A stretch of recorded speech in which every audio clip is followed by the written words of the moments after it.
Welcome back to the Chicago Tomahawk. I'm Mike, and I got my line mate Matt with me. And today, we're going to talk about some Blackhawks news, go over the Stanley Cup final, and some NHL news. So, to start it off, Anthanasiou signed a 2-year contract with the Blackhawks, which I think is great. He's pretty much got fire on his skates when he skates. He's fast. I think that he'd be great with Lucas Reichel, full time. With Connor Bedard coming up, I'm sure, he could use somebody with that kind of speed. And I think that he's a great fit for the Blackhawks right now. Matt, how do you feel about this Anthanasiou signing? Yeah, very happy with the signing. Familiar with the system. Might actually be a leader on the team next year. Yeah. But yeah, I love the speed, man. You can't teach speed. And I think he'll fit very well with a guy like Lucas Reichel and Connor Bedard as well. Anthanasiou, I think he played all 82 games last year. I'm going to double check. You know what, man? The only highlight, unfortunately, I remember from him was just getting rocked by Trouba. Really? And then, he gets up, goes to the media after saying this guy's making $8 million a year to just get 2 goals. And of course, when we play in the next game, Trouba scores and they're taunting each other. It's like, geez. So that was my only good, not good, memory of Anthanasiou. So hopefully he could maybe pot 30 goals in this year with Bedard. That'd be sick. Yeah. I mean, this is the most he ever played anywhere. He played 81 games last season, so he missed 1. So he's healthy, fast. I like him, man. Now, something I wanted to bring up to you is like, okay, you had mentioned we had been talking before. We talked about the cap basement. The Blackhawks trying to get to it, right? So why not sign Alex Debrincat? The reason behind me saying this is that Debrincat asked for a trade from the Ottawa Senators, and I think it would be so cool if the Blackhawks got that Korchinski pick from Ottawa last year just for Debrincat to come back. He's a fan favorite. He's a familiar face as well. The fandom would love to see him. Do you think that Debrincat coming back would be a good fit for the Blackhawks? I think it would be a good fit for sure. But being an RFA, we'd have to, obviously give him a pick or, a prospect. And being so valuable, he's probably going to get a first rounder, second rounder. Could Davidson pull something off in the draft maybe? Like, I know we have 3 first-round picks. Maybe throw one their way again for Debrincat and then sign him. Could it happen? Yeah, it could happen. But I think, unfortunately, the Red Wings are probably going to be the highest bidder in that because they've expressed interest before. Right. And he's the type of sniper that they've been looking for a while. I know they let Bertuzzi go to the Bruins. That's crazy, dude. I did not see that coming. I'm not saying he's a sniper and he's like his replacement, but, a guy like Larkin needs a shooter, finisher like the Cat. And I think that would work out. And they have the cap space. So he could get paid big bucks over there. But would I like to see him come back? Absolutely. The kid had a smile on his face all the time. He was having a great time here, even when it was bad. It's a guy you'd love to have in your locker room for sure. I still I can't understand. I thought that Stevie Y was going to re-sign Bertuzzi in the offseason. That's a guy I would sign right away. Heart and soul dude, blocking shots with his face. I think the injuries are, what, kind of pushed him out of the Motor City. But definitely, if I'm the Bruins, man, I'm bringing that guy back. He was a beast in that first round. I know they got beat by Florida, but so did everybody else.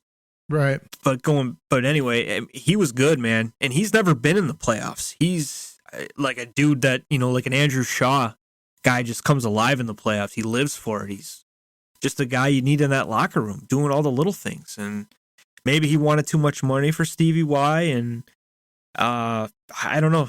Stevie Y is a great GM. So he knows what he's doing. You know what? Maybe he'll pull a fast one and get him back, because Dylan Larkin said they both came up together, and he was really emotional when he was traded.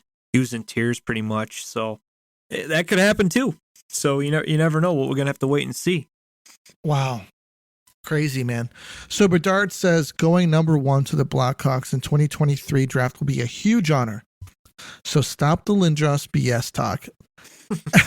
You know what? I don't think that, you know, at least from not seeing him publicly, if he didn't want to go to the Blackhawks, he'd be like, oh, I'm not sure. You know, I haven't been drafted yet. You know, I think it would be more of a negative tone, but I think that he's looking to get drafted and just get started, to be honest with you. Well, his buddies are here too already. I mean, Korchinski and Allen, they all play together. Right. With the Canadian team. And, you know, they're all hugging each other, giving each other high fives, taking pics all the time. I mean, these guys talk. You know, they text. Yeah. You know that the minute the Hawks won that lotto, those two guys were like, hell yes. Like, let's do it again, you know? So yeah, there's no way that whole Lindros, that's a big thing on Twitter. All the anti-Hawks fans are, he's going to pull a Lindros on you guys. And okay, well, I saw an article with a Philly guy saying that how would a trade look if he did pull a Lindros off? Like if he were to go to Philly. And I actually commented on it. I'm like, you guys have no Peter Forsberg to give to us. So I don't know what the hell you're thinking. That's true. And it's not Quebec, you know. That's a small market team. The owner had a lot of issues back then. This is a original 6 team. Big city. I mean, they treat their sports fan or their players like royalty. This kid will never have to pay for a dinner in his life here. Yeah. So I just don't get that nonsense, man. Where if there were to be a trade, who could offer something for him? Somebody with a lot of cap space and a lot of picks that they can give you, because I think, if I'm not mistaken, I think Lindros, you know, got 4 first-round picks, I think. Peter Forsberg was the top prospect they gave him. And quite honestly, man, that trade didn't work out for Lindros. That trade worked out for Peter Forsberg. It did. He won 2 cups with the Avalanche when they moved over. He was a stud. He got hurt a lot, though. Was good. Put up great numbers, Hall of Fame guy, but he never got those cups like Peter Forsberg did. So I honestly, I would say, like, you know, the Vancouver Canucks, the hometown boy, you know, obviously they would probably like, hey, we'll give you this, and that, but you don't trade a generational player like that. Right. So, I mean, I would make a Quinn mistake. Hughes would have to be a part of the deal. Oh, hell yeah. And you know what, man? Bringing that up, I'm hearing the Hawks are in talks with the Canucks about bringing over a contract. Really? I actually heard that Brock Besser's name, but dude, I'd be happy with a Thatcher Demko or a Quinn Hughes any day, because that kid's a stud too. He's an absolute stud, man. He's a great skater. Which, ironically, that's what Bedard said the other day. He said that he tries to work on everything, but he's been working on skating the most, because he feels that skating, being an elite skater in the NHL, is like the bare basics of what you need to be successful. How about that combine? His pull-ups, his weight training. Yeah, I don't get that, man. Did you see what Gretzky said about it? He doesn't look like a small kid. No, he's pretty jacked, actually. He's 5'9". Yeah. Well, he's 5'9", but he is still still 17, so he can still grow a couple inches. He's a big boy. Yeah, like, he's solid. He's a rock. Yeah. But Gretzky said, yeah, that's all cool and stuff, but you know what? He goes, I did 6 pull-ups and I scored 92 goals that year. So, in the end, scoring the goals is what matters. And that's what Ditka used to say too back in the day. Yeah, doing all those push-ups and lifting all those weights, it's great and everything, but doesn't make you a good football player. So it's kind of the same thing. I think it's just a test for... It's just cool to break down like what these guys do before they're drafted, and they compare them to everybody else, stuff like that. But I don't think it really matters, man. If anything, do you think the combine is essentially maybe a work ethic test to say, hey, okay, like let's showcase, let's take a look at this kid, and then you put him through like these stress tests, and they're like, okay. Usually when it gets hard, this kid gives up a lot, and he doesn't motor through. And then there's other guys who are like, man, this guy, he puts in some effort, and they're like, okay, this should be a good kid that can do something for us considering the effort that he gives. Yeah, for sure. 14 pull-ups though for a 17-year-old, doesn't that seem a little low to you? It does. I mean, I'm not saying, I can't obviously do it now because I'm an old 37-year-old dad, But in my day, I guess at his age, I was like 105 pounds, and I can just keep going. Like I could just keep pulling and pulling and pulling, and I was light. But I think he weighs close to $185, right? I'll have to check it out. Let me look it up. 5'9" is short. I mean, I'm 5'9" now. I'm 175, so he's probably around my size. But obviously, he's more solid and in shape than I'll ever be. But yeah. I just felt like that they were kind of like raving about the 14 pull-ups, but I felt like, damn, that seems kind of low. A lot of these, like Kirby Doc looks like he could have done like 25 of them with his, he's slimmer and didn't weigh as much, but 185, 5'10". That's pretty big for his height, man. Yeah, because I think the average weight for like a 5'9" dude is like 170, 175. So he's obviously got some muscle. Yeah. Yeah, and he's got a lot of work ethic, so I mean that's good. That's what we need. And like you said, man, I mean he's 17 years old, so he's gonna get bigger probably. He's gonna get more solid. He's probably gonna grow maybe 2 more inches. Yeah. Well, like Jeremy Roenick said, he's like, hey, when I was a rookie, I go in the locker room, I got like no hair on my body, and I take my shirt off, I'm feeling good, and then I look at the guy next to me.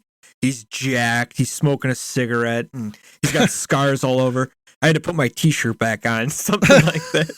So he's going to be a youngster in there, but dude, he's looking good, man. It's going to be exciting. Imagine taking your shirt off next to Rod Brindamore. Oh, God. Right now even. No, I mean, I'm talking about back in his Philly days, dude. Man, you know who I heard was a freak was it was a 90s Hawk. And Roenick said he was like the ugliest looking dude. I forget, it was a French dude, but I'm sorry, I'm blanking. But he's like, he had long hair, hairy chest. This dude's pecs were huge and his 6-pack abs were popping out, scars all over. And Roenick's like, I was really intimidated, man. Really intimidated. So a French guy on the Hawks? I think it was a 90s French defenseman or something. He's like, he was an ugly dude. And I was like, I wanted nothing to do with sitting next to that dude. I felt embarrassed. So let's go over the fan questions, man, from Blake. All right. Who are you interested in drafting at number 19? Do you think? So, what do you think? His name is Andrew Cristall. He's like the champagne. Yeah, like the champagne. He's funny thing is he's actually Connor Bedard's best friend since the age of 5. Wow. So this is something that I've seen reports on. It's been on Bleacher Report. I've seen it with other Hawks beat writers. And you know what? I had no idea who this kid was. And then, you looked up his numbers. He actually, this guy's a first round. Clearly, I mean, he's got great numbers. I don't know if you want to read over the stats and stuff, but let me take a look at this kid. He's been playing with the I can't even say it. Kelowna? Is that how you say it? Kelowna? What? Kelowna Rockets? Yeah. Of the WHL. Sorry, I apologize. I am American. And his last season, 54 games played, 39 goals, 56 assists, 95 points. That's pretty damn good, man. Yeah, his first season, he had 14 games played, 2 goals, 3 assists with 5 points. It's okay. Next season, 61 games played, 28 goals, 41 assists, 69 points. So he's over a point per game player. And then this past year, he got a letter, got an alternate. He's alternate captain. 54 games played, 39 goals, 56 assists, 95 points. So this kid's a gamer. And he's also played on the Canada under-18 team, had a letter on that as well. 7 games, 2 goals, 4 assists, and 6 points. So he's about a point per game a player, maybe a little bit more. But most notably, when I look here, he's had a letter everywhere that he's gone. So leadership. Yeah. Leadership, yeah. And like you said, man, with speed, you can't really teach leadership. Some people have it, some people don't. And it's pretty impressive to see that this kid is out there and he might be available for the Blackhawks to take. And mentioning this and considering that he's Connor Bedard's best friend, I don't see why the Hawks aren't targeting this kid. Yeah, make him feel more comfortable. Absolutely. Living the dream together. Yep. not sure if his development is, ready, NHL ready, but knowing that your buddy's in the same system, that's got to feel good. Yeah. Yeah. I mean, considering who we've got on the squad, man, I mean, I'm sure he's familiar. He's familiar with these boys. Yeah. Korchinski, Allen, Doc, Del Mestro. I mean, he played with these guys, so this could be huge. Okay. I like it. Might be an underrated solid pick for you, Blake. Actually, to be honest with you, now looking at him, I hope, these other teams aren't looking at him as well, because I've been looking up and down the the prospects, and I'm like, okay, who's out here? Obviously Fantelli's popping out. But this kid really wasn't, really high on the list, but looking at this point production, I really like it. Someone that I'm really kind of, I don't see why he would be picked is just Michkov kid, because if we can even say he's a kid, I mean, there's just so much going on with him in Russia, and can he come over? Isn't his contract for 2 years, so he wouldn't even have 2 years? I wouldn't even waste time on it, dude. Quite honestly, there's too many unknowns. Yeah, I'm sure he's a stud, but I wouldn't. Too risky. Yeah, I don't like it. So Michkov, I think. Do you think he drops out of the first round? I think somebody's going to pick him just because he's ranked so high and they'll take the chance. But Columbus? Probably, but I mean, watch him get a deal and get out of it, and just come over and tear it up. But Russia's crazy, man. I wouldn't even want to deal with any of those prospects coming in. There's too many unknowns going on in the world over there. And, you don't want to waste the pick. You want a guy that you can, start monitoring. Like, hey, we're going to put you back in juniors. We're going to put you in the AHL, something like that. But, yeah, KHL, it's a little shady, man. It's really shady over there. Yeah. Well, before we go any further, I got to let everybody know that odds for the next game in the Stanley Cup Finals is a plus 140 for Florida and a minus 165 for Vegas. You can place your bets at DraftKings Sportsbook. Light up the lamp during hockey playoffs with DraftKings Sportsbook. New customers can bet a $5 bet and score $200 in bonus bets instantly. Now, what you need to do is download the DraftKings Sportsbook app. Use code THPN. That's code THPN only at DraftKings Sportsbook. Gambling problem? Call 1-800-GAMBLER. In Massachusetts, call 1-800-327-5050 or visit gamblinghelplinema.org. In New York, call 1-877-8-HOPE-NY or text HOPE-NY, which is 467-369. In Kansas, call 1-800-522-4700. On behalf of Boot Hill Casino Resort, Kansas, 21 plus in most eligible states, but age varies by jurisdiction. Eligibility restrictions apply. See DraftKings.com/sportsbook for details and state-specific responsible gambling resources. Bonus bets expire 7 days after issuance. Eligibility and deposit restrictions apply. Terms at sportsbook.draftkings.com/hockey terms.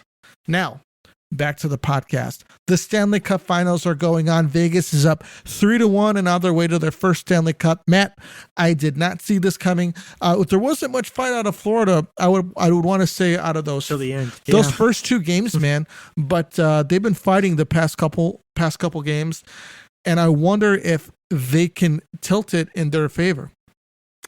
Yeah, man. I thought for sure Florida was going to win the next two games. They won the first game 3.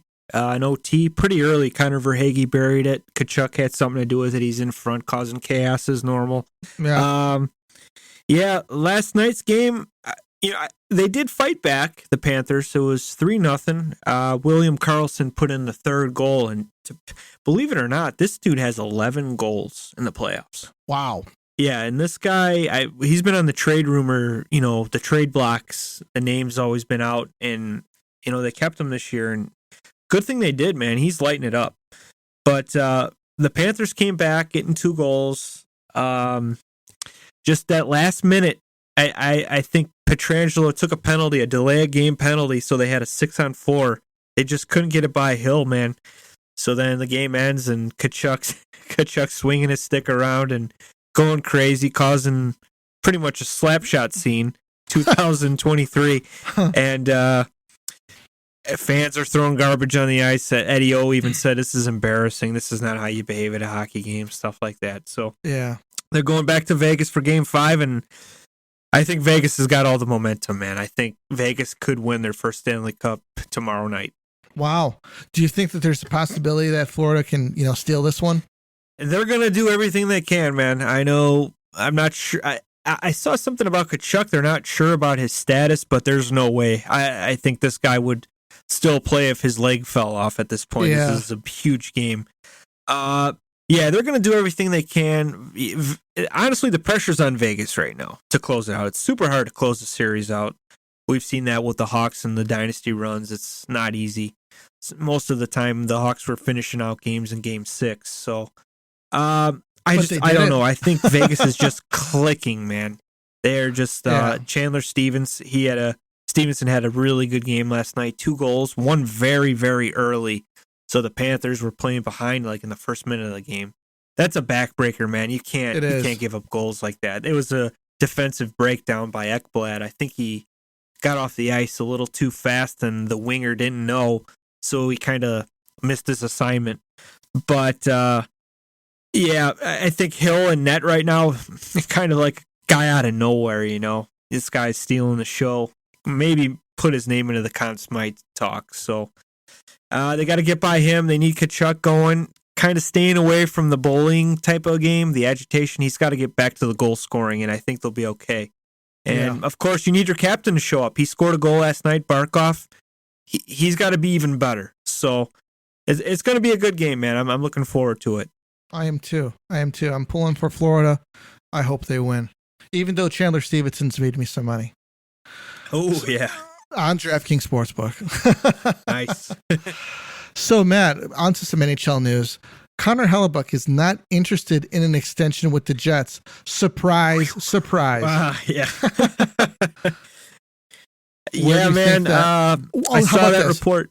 Crazy. What do you think could be a really good destination for him? Now, where do you think that he goes, though? Carolina Hurricanes should be all over this right now. Get it going, start the talks, and get it done. Because this guy is the number 1 goalie they've needed for years. And I mean, since Cam Ward, they haven't won a cup.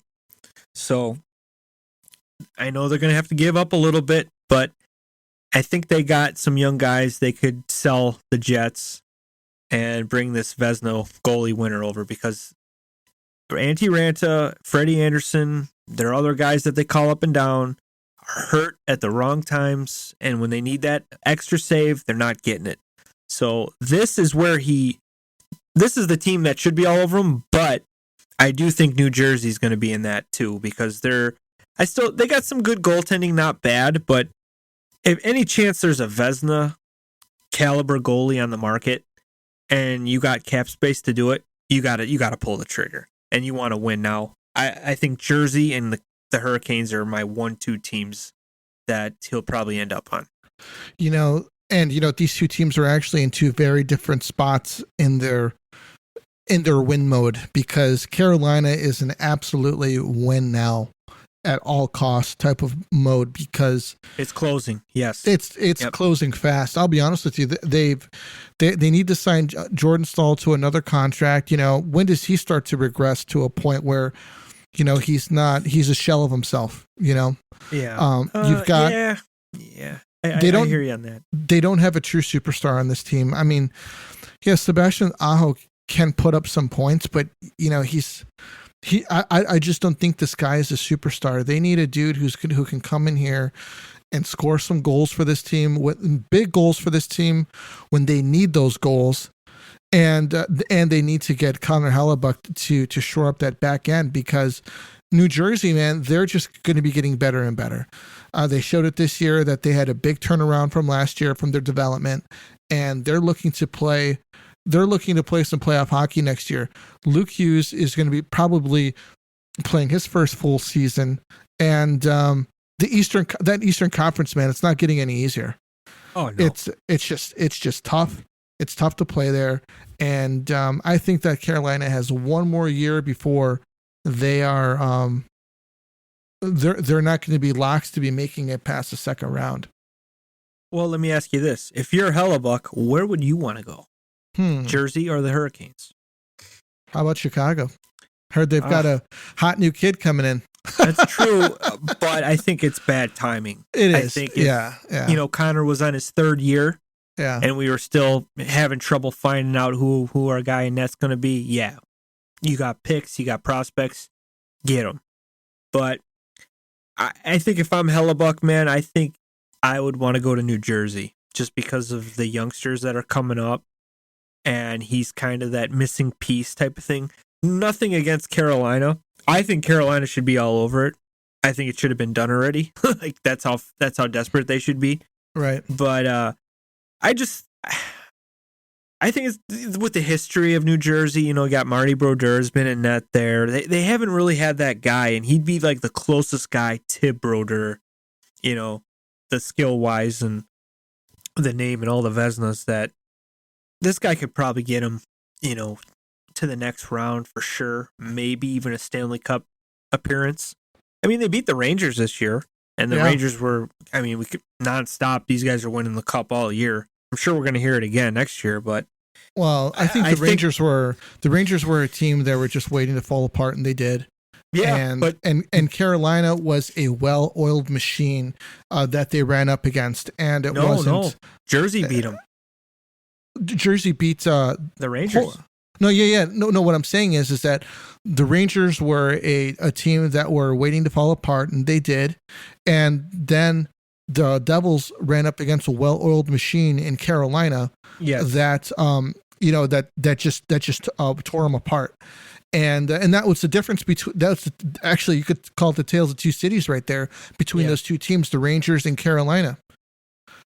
So to your point, I could see why Connor Hellebuck, why they should target him. I was just joking about the Hawks. I just think it'd be cool, but it would be awesome. I love that guy. I got to see him play. I was so impressed, man. I think the Kings would be a good fit for him too, because I think that they're a tough team to play against. They made it into the playoffs, and he could probably have gotten them another round. They need, I think, a little bit more scoring, but I think that they would be a good team for him to play on. Yeah, I could see the Kings, but if I'm him, Kopitar's getting older. Some of those guys are getting older. You know what I mean? If you're you want to give yourself the best opportunity. Hellebuck is, how old is he? Born in 93. From Minnesota. He's 30 years old. Right. So he's got 4 or 5 years left. Don't think the Kings are anywhere close. Right. If Connor has any control on this trade, which I don't think he does, I think, like I said, it's either Jersey or Carolina. If he wants playoff hockey, those are the two best teams to go to. And like you said, one team's a step above Carolina, but they couldn't even get close against the Panthers. Right. I mean, it was a sweep. It was close, but I mean, they weren't scoring goals, and they needed their goalie to maybe make an extra save or two. Yeah. So I think I'd like to, like I said, I think playing with Jack Hughes, that Brett guy, you got Dougie Hamilton, which whatever, he puts up numbers. He ain't gonna really prevent goals for you, but they're getting players in there, and then Timo Meier. He scored 40 last year. It took him a while to get going in the playoffs, but this team could be very dangerous. And I think if I'm him, I think this is the place to go. Yeah, I definitely see it, especially to win right now, and make a little money, and to be competitive for the next few years. Because if you went to Carolina, I mean, who knows? They could probably win it this year and then be in rebuild mode. I just don't know. I think that their window's closed, man. I do. I think they're going to lose some guys, and I don't think Rant is going to come back. I like the guy. Rant is a good goalie, but I feel like every time there's a game, Ranta's status unknown. Like, why? What's going on with you? Yeah. And I think Toivo Teravainen he's a 20 to 25 goal scorer, absolutely max. I think he's going to get any more for you. Yeah. He's He's been injured too. That's another Finn. They love the Finns over there, Yeah, and they do. he fits in with Aho. It works, it works for him. But they took a step this year, but I think it's just going to get harder. So, what do you think about Doan being hired? Shane, was that Shane Doan being hired Shane by the Doan being hired by the Maple Leafs as an advisor to the GM? So I just added that in there pretty much just to bash the Coyotes. I'm surprised he left Arizona. Well, if your office was at a college, would you want? You know what I mean? Yeah, I'm going back to school to work. Are you a teacher? No, I work for the Coyotes. No, I think, it's weird. He's Mr. Coyote, man. So it just tells me stuff might not be going great behind the scenes over there. Yeah, finding they can't find an arena, they can't find anywhere to play. And hey, maybe they're gonna move the team, to a new city, and maybe Doan got wind of it and said, you know what, I don't want to go to the city they're planning on going to. I'm gonna go to Toronto Maple Leafs and try to build with the new GM Brad Trey Living from the Calgary Flames. Yeah, it's really unfortunate, man. I know that Bettman is doing everything absolutely possible to try to keep them from leaving, but the writing's been on the wall for like 10 years now. Yeah, we're all dumb and we don't know what we're talking about, according to Bettman. But yeah, put hockey in a place to fail. I mean, he's pretty good at that. Atlanta, twice, another city. Yeah. Patrick Roy wants to coach in the NHL again, but is at peace with emotional past. Now, Roy is very animated on the bench, and you wonder if kids these days, these younger players these days, can handle somebody like that. Would you want to bring Patrick Roy in to coach your team? Yes. Why? 4 Stanley Cups, knows how to get it done. He just won with the Quebec team, his junior team. Quite honestly, man, when he coached the Avalanche, they were really good. Yeah, and he just had some disagreements with his old buddy Sakic about certain players, and he said, "You know what? I'm stepping down." And that was the last we heard from him. This was a couple of years ago. Yeah, this is like maybe 7 years ago, dude. It was a while ago. Duchesne was on the team at the time. I think he was, and he had some disagreements, and he said, "You know what? I'm going to step down." And he just, I guess maybe he didn't want to ruin his friendship with Sakic, but yeah, I thought he was a really good coach, man, and clearly he knows how to win in any position. Even as a player, he's got 4, 2 with the Canadiens, 2 with the Avalanche, and absolutely a guy I'd want to play for. He's very intense. He is. He's got that intense look, like of this guy's going to do whatever it takes to win, and I would love to play for a guy like that. Sure, if he's going to yell at you, he'll probably yell, he'll probably scream in your face, but it's for a good cause. He's in it to win it. He wants you to perform your best, so I would absolutely love playing for him. He's probably telling Sakic he wants to trade Duchesne, and Sakic's like, no. And then he ended up trading him regardless. Possibly, dude. It could have been. When that team was kind of soft back then, and they kept Landeskog, and it worked out for them. They got their cup, but that poor guy didn't even come back this year, did he? No. They kept lying and saying, "Oh, he's coming back 65 more days." I'd see it 62. We're down to 30. We're down to 10, and he's not coming back. What the heck? And they ended up getting bounced by the Kraken. So Cole Caulfield's salary is $9.975, and his cap hit is $7.8 million for the 23-24 season. His salary is comprised of $5 million in signing bonuses for 8 years. Here's the question: would you pay Cole Caulfield $9.9 million? And what does Debrincat ask for if Cole Caulfield's getting 9.9? 65 a year? No. Well, I like the kid, man. I do. I think he's going to be a good player there. It's like I said to you before we recorded, it's almost like a new trend now. You get your youngster, your prospect, and you skip the bridge deal. You go right to the big bucks, and you want him to be your guy, and you're hoping he's the guy, and you're kind of betting on him. And I don't know if I would have went that high. I think I would have done a 4-year, $6 million. Hey, prove a kid. Give me a full year with no injuries and some consistent numbers, and go from there and then probably get paid, the next contract probably close to 11 or 12 million a year.